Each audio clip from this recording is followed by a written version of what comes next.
Hey, what is going on everybody, and welcome to Fantasia. For today, we're going to be jumping into another session of Epic 7 out today. Got another tier list for you guys.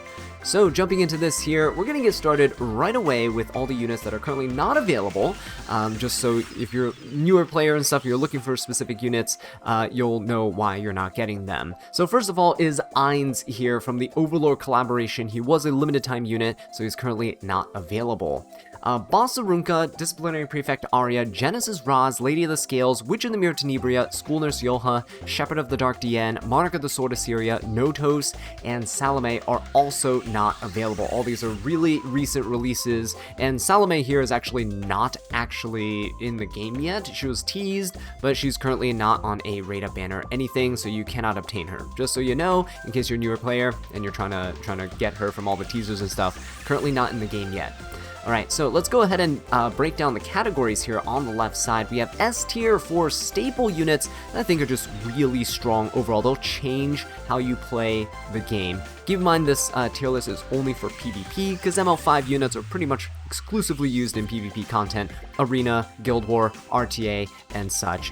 This is going to be more of an RTA tier list, because I'm mostly an RTA player. Don't really care too much for Guild Wars, and Arena is just kind of Arena. Because it's against NPCs. So yeah, this is definitely going to be a tier list catered towards real-time Arena, okay?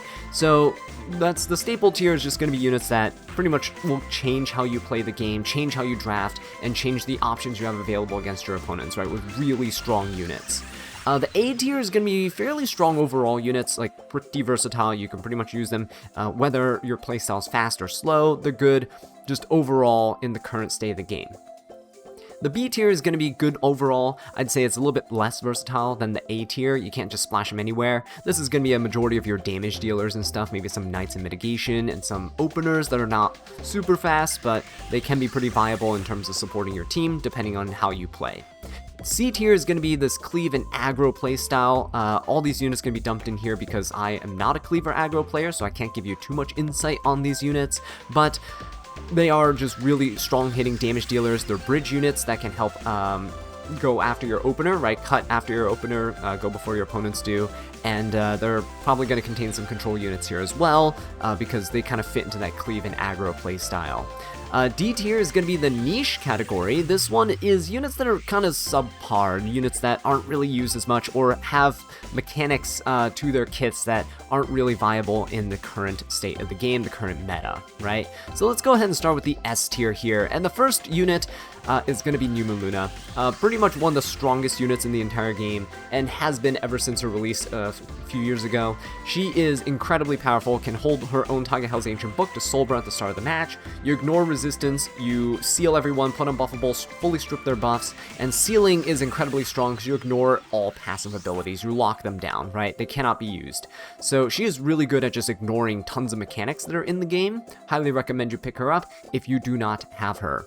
Next up is going to be Empyrean Ilanov. Her passive ability is Defense Penetration Resistance by 30%, essentially protecting your team from hard-hitting damage dealers, units that ignore defense and stuff, so really good at keeping your team alive. She's one of the best knights in the game currently, super hard to get rid of. She pushes up her combat readiness as well every time a teammate is hit, so she can turn cycle pretty quickly, and yeah, just an overall really powerful mitigation unit. You guys see me pick her pretty much almost every game in RTA, so if you're a slower player, definitely consider her. Next up is going to be Bellion. I know some people don't place her up at the S tier, the staple tier. I think she's a staple unit, guys. Super powerful in shutting down anybody who's trying to use soul burns, and while she does have some counters, right, because she's AoE, she's kind of weak into like Lone Crescent, Bellona, Last Rider Crown, and stuff like that, she's still such a strong counter pick into Shepherd of the Dark Dien and any other aggressive Cleave or Aggro teams, which are actually kind of on the rise now in terms of popularity.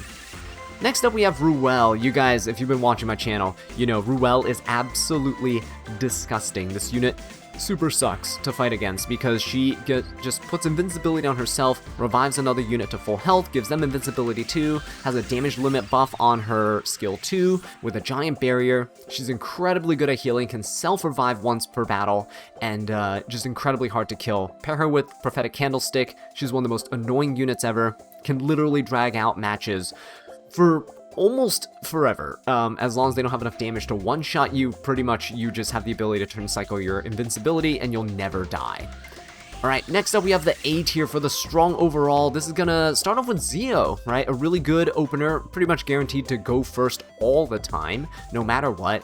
He does have a lot more counters nowadays than he used to, so he's not as staple of a pick, but still really strong if you're contesting your opponent's speed, in a band protection slot to help you go first, in case you're a really slow player like myself. Pretty solid. Harsetti is also going to be down here. She's not a staple pick, but she has a lot more counters nowadays than she used to. Definitely just more of a nuisance than anything, but still can win games automatically if your opponent's playing way too fast. You can limit the opponent's speed, right? Everyone's speed is going to be lower than Harsetti's. So if you build a base speed Harsetti, everyone's going to be base speed, and you can basically shut down any attempts to outspeed you, besides your opponent going Zio, or like a young Senya or some other few handfuls of counter picks. Right, next up we have C-Phantom Politis, gonna earn her spot up here in the A tier. She wasn't a great opener for a couple seasons, but now she's doing really, really well. And she has the ability to shut down Fighting Spirit and Focus Gain, cutting it by half, which means she's really good against the current meta where a lot of DPS units like Lone Crescent Bellona and Setsuka are using Fighting Spirit. She's really fast, she has a rage buff that she gives the team too, which synergizes with quite a few units that are out there. Attack and speed are never bad to have. She also has the ability to push up your team with certain artifacts and push back your opponent's team with a speed down as well. So she's really good as an opener. Highly recommend picking one of her up, because she is technically a soft floodgate, blocking your opponent out of Fighting Spirit gain and focus gains. Next up, speaking of floodgates, Briarwitch Assyria is a blanket revive floodgate. With the rise of units like Ruel, right up here, right? Briarwitch Assyria is going to see a lot more play. She's been used by quite a few people in RTA lately, and she's really strong because she has ignore resistance, full buff strip with a defense break, and she can also push up your team with the artifact Renewed Will. She also prevents both players from reviving, so no Ruel, no Maid, no Genesis Raz, no Holy Sacrifice shenanigans. None of those units will be able to function under Briarwitch Assyria, which is really, really powerful. Alright, next up we have Maid Chloe. Not as powerful as Ruel, that's for sure. She puts a revive buff on the team, she heals every time she takes a turn, she puts a defense buff on the team as well. She's a very solid unit. She just has the issues of not being able to self-revive with a, so if your opponent will go first and they're trying to cleave you, they'll probably take out the Maid really early on, and then you're just kind of out of luck, right? So you need to build her tanky. You also need to build her with a bit of resistance to make sure she doesn't get controlled, so she can cleanse and she can support the team. But yeah, she also has the passive ability to have the amount of fixed damage that you take, which is why I put her in the strong overall category. If she didn't have that passive, she'd probably be a little bit lower, but there's a lot of fixed damage in the game right now with Rinnock and all these other artifacts and unit releases with skills that just deal chip fixed damage, right? Even artifacts like 3F and Rocket Punch Gauntlet and stuff will do a lot of fixed damage, so Maid does really good to mitigate that. Okay, that's about it for the A tier category though. Moving on, we got the B tier, which is actually a pretty large category. We have openers like Conqueror Lilius, great for vigor buffs and helping you with your Argent Wave's Hua Young, right, getting her to proc and stuff, which is really nice. We have Lone Wolf Peyra giving everyone the swift attack buff, which synergizes really well with certain units that already give themselves combat readiness gains, right? Especially if you're playing aggressive, especially if you're trying to take extra turns and stuff. Use her with things like Freerin or Kisei, for example, for a lot of damage in one turn. Also, Hellion Lua, surprisingly, has been seeing a bit more play lately. Just provoking your opponent's team, preventing them from going, is also really strong. Her base speed is a little bit low compared to some of the other units here, but she still holds her own, and if your opponent is unprepared, if they're playing a really slow team, this is a really easy way to kind of shut them down. Next up is going to be Archdemon Shadow. Also has the ability to seal, can carry her own book because she's a mage, just only one target at a time, and she doesn't strip buffs either, so it makes her kind of an inferior New Moon Luna, but not to say that she is bad at all. I've been using her quite a bit. You can seal units that are really annoying like Setsuka and such, and the amount of fixed damage that you can do with her is also relatively good. The fact that she can dual attack with your highest attack unit also just changes her into your, well, into your highest attack DPS unit, right? Her taking a turn is essentially your DPS taking a turn, which is really good. Next up, we have some knights. We have Last Rider Crow for some really good mitigation against units like Freerin, for example. Being able to get a nice barrier, mitigating damage that are AoE, using correct artifacts on him will help you quite a bit. And same thing with Fallen Cecilia. She has the same passive as Maid Chloe, but she's a tier lower because she doesn't offer revive buffs, she doesn't offer the healing every time she takes a turn. She does grant a barrier to the lowest percent HP unit on your team every time she ends her turn, but it's not as good as just healing with Maid and getting that revive and defense buff. She does get a skill nullifier for the entire team, which is really nice too when she skill 3s. It's on a relatively long cooldown though. She is pretty decent, but just not as good as Maid Chloe in most cases. Next up is going to be Designer Lilibet. Kind of weird to see her here. I think she's a little bit underrated with the self-cleanse, the good damage, the CR pushing that she has. Very few units now have the ability to cut your opponent's team really reliably, and a Designer Lilibet's okay at that, as long as she's not getting pushed back too far, and as long as you have enough speed on her. I think she is usable, but again, there are probably better choices if you're trying to survive Cleave teams, but she is pretty decent at self-cleansing herself if you're afraid of getting locked down by your opponent's control units, right? Which are seeing a rise in popularity. Next up is Dragon King Sharoon. She's here because Swift Flagbearer Sigret is a thing, and this is okay for snapping units out of fear. Fear, stun, and sleep and stuff is something that she can dispel, right, every turn, and it's pretty decent. She's usually paired with things like Renok and stuff to be more proactive. But yeah, she can be used offensively or defensively. Just be careful because she's typically pretty squishy. So if you're fighting a Swift Flagbearer Sigrid and she skill 2s you, you're still pretty much dead. Next up, we have a couple bruisers here. So Apocalypse Ravi, Lone Crescent Bellona, Bystander Hua-Young, and Urban Shadow Shu. All of these units here are pretty decent dark DPS units. We have Lone Crescent Bellona and Urban Shadow Shu with injury. Apoc Ravi has some injury as well. Good revive. Has the ability to protect herself with defense penetration resistance. Lone Crescent Bellona protects herself with evasion. Urban Shadow Shu protects herself with stealth. Bystander Hua-Young is kind of the all-ball out because she doesn't really have a protection ability, but she does hit really hard and has extinction and really strong against light units, which is kind of her niche. Right, and with the prominence of light knights and stuff everywhere in the game, she pretty much has the ability to one-shot things like Ruel and Maid Chloe as well. She's pretty decent against Bellion, she's pretty good against Empyrean Ilanov. She struggles against Boss of Runka because of her naturally super high defense, but other than that, Bystander Hua-Young does pretty good work. Next up is Dark Corvus. Putting him here in the good overall because he does actually get used in Guild Wars quite a bit. Slap him on a Warfare set and you can just go ahead and just delete anyone in the game as long as they don't have defense penetration resistance on their team. Just skill 3 and just delete somebody. Super easy. Thorn the Blue Shield, or I believe that's the artifact, Thorn the Blue Rose or whatever, is Firecrow's artifact, which gives you 10 souls at the start of the match. So you get to just soul burn with Dark Corvus and you get increased damage that's dealt. So super easy to build as well for newer players. Really highly recommend getting this if you're trying to just stick to Guild Wars and stuff, trying to be more consistent with wins. Not a bad unit to have. Alright, next up we have Lionheart Sirmia. Gonna slap her in the good overall category. Counter attacks aren't as prevalent now. She is pretty good against extra attacks and stuff too, for example, from Lone Crescent Bellona. Counter attacks from things like Setsuka as well. She's pretty good at countering, right, as a counter pick in RTA.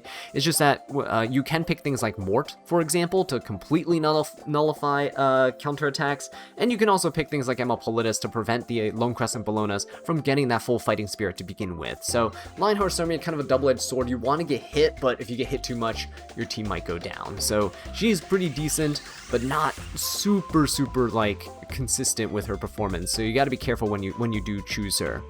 And then last but not least, we're going to put Spirit Eye Celine in here. She used to be up here as like a really powerful unit, but she's kind of fallen off with the advent of more units that fixed damage, extra attacks, counter attacks, all those things being more prevalent, has kind of dropped down her viability here. And yeah, so she's still really good though with the full team revive, with immortality and such, but with so many people trying to counter Lady of the Scales, Spirit Eye Celine gets countered as well, right? Getting her immortality buff stripped, or getting Veronica picked against her, right? It's not a great time for Spirit Eye Celine currently. Alright, next up we have the C tier category, the Cleave and Aggro. Again, not saying that they're worse than all the other picks here, but we have Eternal Wander Ludwig, who uses souls to deal a lot of damage for soul burns and stuff. Don't see him quite as often because Bellion's super popular right now, but Commander Pavel has seen a rise in popularity because he doesn't penetrate defense with his attacks, so Empyrean Ilanov can't stop him from up here, and he doesn't use souls to soul burn anything for his damage, so Bellion doesn't stop him up here either. He's a really powerful unit right now, although he does use Fighting Spirit, so keep in mind ML Politis could be a decent counter to him. We have Straze as well for some really big damage for defense penetration. Kind of fell off a little bit due to Empyrean Ilanov though. Top model Luluka seeing a huge spike in popularity because she also doesn't penetrate defense, so she plays around Empyrean. Oh right, she does, but not to that big of a degree. She will penetrate defense, and she's really good at one-shotting things that are super slow, like Boss Arunkas, for example. So she is really, really powerful here, and yeah, her buffs have made her absolutely crazy. Next up is Architect Laika. Got a bit of a buff with the ability to spread target debuffs and stuff with Ruiza around, but it's more gimmicky than viable in RTA, so she is still usable though, with the ability to essentially ignore defense on one unit with a target debuff and then just nuke that unit right off the face of the planet. So kind of like Straze, pretty solid single unit cleave. Operator Sigrid's also going to be in here. Haven't really seen her even since her buffs and stuff, so really still reliant on the opponent having barriers, and because no one's really consistently having barriers all the time, she's not very consistently used all the time. Requiem Rowana is a fantastic bridge unit. She can carry Book for some souls for your team as well, paired really well with Zeo and other fast openers. We have Silverblade Araminta, provides a lot of control to the team, stuns, but she doesn't strip buffs, so you have to start her with an opener like a Zeo, like a Shepherd of the Dark Diane, or somebody that can reliably strip your opponent's buffs before coming in and trying to stun everyone with her skill 3. Has a lot of burns as well, does a lot of damage. Silverblade Araminta's pretty solid. On the same note, we have Pirate Captain Flan, who is also a control unit, but instead of stuns directly, she uses bombs, and you can detonate bomb effects as well to stun your opponents, which is pretty solid. She's a good bridge unit, decent. You can push up 15% combat readiness for your entire team, so if you're opening with like a Zeo or something and you strip your opponent's buffs and you hit them, Pirate Captain Flan will proc, and giving you some ability to jump up in combat readiness to cut your opponent. Next up, we have Sylvan Sage Vivian. She is a pretty solid unit because she cannot be debuffed, so pretty decent if your opponent's playing more debuff heavy, counterattack heavy teams. She does have a lot of protection in her kit with focus meters. She starts the match with 5 focus, and she'll mitigate up to, I feel like, if I remember correctly, like 70% of the damage that you take. If it exceeds a certain percentage of her health, she reduces that damage by 70%, essentially making her really difficult to kill if your opponent's picking a lot of weaker chip damage units. If they're playing fixed damage units, right, units that deal just 4,000 fixed damage or whatever, really, really good against Sylvan Sage Vivian, and that's essentially her weak spot there. Successor Teiyu, one of the strongest DPS units in the entire game. It's kind of crazy how much damage he does. Pairs really well with Zeo, really strong DPS unit, easily countered by Seafan and Politis though, so do be careful if you're cleaving, because your opponent, if you're using Zeo and Successor Teiyu, Seafan and Politis is a great counter pick because she starts with stealth, so Zeo can't hit her. Next up is Judge Kisei and Closer Charles. These are just 2 more DPS units. Judge Kisei is a really good opener for DPSs. You go after your openers and then you start dealing damage. Closer Charles is kind of the opposite. After your damage dealers deal a good chunk of damage, he will jump up in combat readiness and he kind of closes out the match by finishing them off. Neither of these 2 units see a whole ton of play though, so just throwing that out there. Right now, it's currently Commander Pavel is wrecking the meta. Of course, Successor Teiyu is pretty solid. Top model Luluka is also really good as well. Alright, moving on to the niche category. It's essentially the remainder of these units here. We have Dragon Bride Senya, because she's not really used a whole ton. You can focus her down pretty easily with ignoring the unit in the back line. Probably better in an AoE Cleave meta, right, than anything else. Ambitious Tywin as well. The dispelling debuffs right now is not currently super viable, mostly because Witch of the Mirror Tenebria has that block ability, which doesn't allow other units to cleanse other units, like their teammates. Units can only cleanse themselves. So a Tywin here just falls in that weird spot where you can't really help the team out. He is still not bad, but yeah, just compared to other things like Last Rider Crow and such, with the ability for people to dispel buffs as well, just not the greatest situation for him at the moment. Abyssal Euphine is also sitting down here. She used to be quite popular up here in like the A tier actually, because she was used as an Aureus Knight, cuts your opponent's combat readiness gains in half, was pretty decent damage when she got to her trauma mode, but currently sitting here not really doing a whole ton, I would say. Trying to stop your opponent's combat readiness gains is not the greatest thing at the moment, because so many units will just push your team back anyway, so you can't really stop them. It's probably better to just focus on preventing the units themselves from getting the fighting spirit and stuff to begin with, hence ML5. DJB is up here as well, along with Mediator Calric. Both of these units are cleansers, and cleansing is just not really powerful right now, because again, Witch of the Mirror Tenebria has kind of ruined cleansing for everybody. Can't really do that when you have block on your team, so kind of sucks. Blood Moon Haste is also going to be here. He hasn't been relevant for a little while, kind of fallen off again a little bit, and so yeah, just not really the best unit, because he does rely on defense penetration for his damage, and Empyrean Ilanov up here just shuts him down completely without even using a skill. Death Dealer Ray is also going to be down here. Control with sleep and such, and the Venoms for injury, just not as great as just smacking your opponent with a ton of damage with Lone Crescent Bellona at the moment. And Death Dealer Ray is usable. Typically see him in like slow Harsetti teams and such nowadays.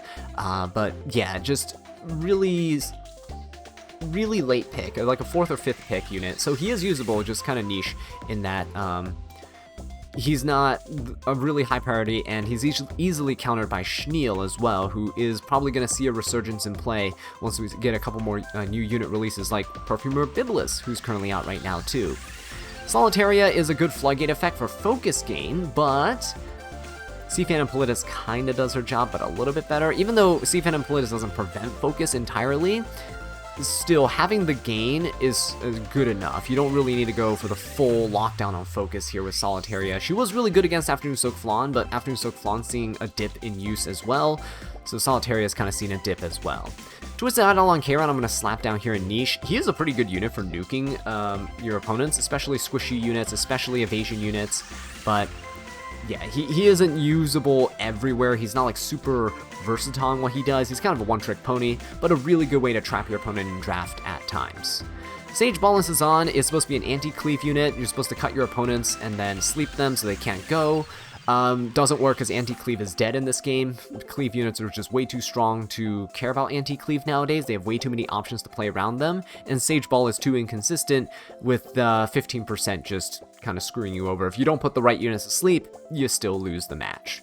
Navy Captain Landy as well hasn't really been viable since her kind of debut and her establishment in the meta back then. Units that guarantee crit are everywhere right now, and it's a lot of fixed damage, right? So the anti-crit that she has in her kit is not really that useful. Counterattacks and stuff also not that great, because we have so many units like Lionheart Sirmia that can stop her, New Moon Luna that can completely shut her down with a seal, and just way too many units that can easily take care of her nowadays. So yeah, she feels like she can be a gimmick pick. If your opponent is drafting really powerful cleave units, you can kind of slap her in as like a, hey, let's throw in some RNG, maybe we'll get lucky and counter and stay alive. She's like a 4th or 5th pick in most cases. Arbiter Vildred also gonna be down here in the niche. Most people just use him as a nuke against Rhinox now. Play him with like triple Torrent set. If he gets nuked by Rhinoc with the splash damage, he revives with a greater attack buff, or try to get the greater attack buff with Alexa's Basket, try to nuke your opponent back for a ton of damage. Specimen says also here, he relies too much on stun and sleep to work, so unless Stun and Sleep becomes super dominant in the meta, he is not going to be too consistent in his usage. Little Queen Charlotte, pretty much the light version of Boss Arunka, but unfortunately, or not Boss Arunka, sorry, Bison of Hua Young. Unfortunately, she is just kind of susceptible to a ton of debuffs. She can't be stunned or slept or anything like that anymore with her buff, and she gains combat readiness too, but she's just a little too fragile to be able to be used really consistently, and dark units nowadays have a lot of protections, like defense penetration resistance with Apoc Ravi, Lone Crescent Bellona with evasion, right? Urban Shadow Shoe is stealth, you can't even hit her because you're a single target damage dealer, so she's kind of in a weird spot. Martial Artist Ken, also not really in a great spot. He's supposed to be an anti-cleave unit, but a lot of units can just nuke him in one shot, so you don't really care, right? And it's hard to build ML Ken tanky with enough damage, so he's a unit that's just very stat hungry. Spectre Tenebria just hasn't been viable because so many units are AoE, so her permanent stealth ability, her passive, isn't really that great in those situations. Faithless Litica as well is just too slow in terms of her base speed. You could probably use her against units like Notos, for example, because he is really strong with Warfare set to start with no cooldowns on his skills, but Faithless Litica just not in the best standing at the moment. Astromancer Elena greatly needs a buff. She prevents counterattacks when she has a buff on her, but the problem with that is you have to run Astromancer Elena, who has no damage and no debuffs, and, well, she has debuffs, but not a great support unit for the team. More is more useful than her in most cases, so definitely needs a little bit of a tweak there. And last but not least, Remnant Violet. Evasion is decent in the form of Setsuka, in the form of tanky units like Lone Crescent Bellona. Remnant Violet just doesn't really have that oomph behind him, that damage. He does penetrate defense, does do a bit of damage, but at this moment in time, Lone Crescent Bellona is probably just the better version of Remnant Violet. More staying power, more durable, does injury on the opponent, really good against tanky, light knights and stuff, and her passive ability procs way more often than Remnant Violet, so yeah, just a inferior version, I'd say, of Bellona at the time. But yeah, that is going to be it for the tier list, guys. Let me know what you guys think in the comments section down below. Who are you going to be getting? Who are you excited to try to use in the upcoming season of RTA? And with that being said, thank you all so much for watching. I will catch you in the next one. Take care.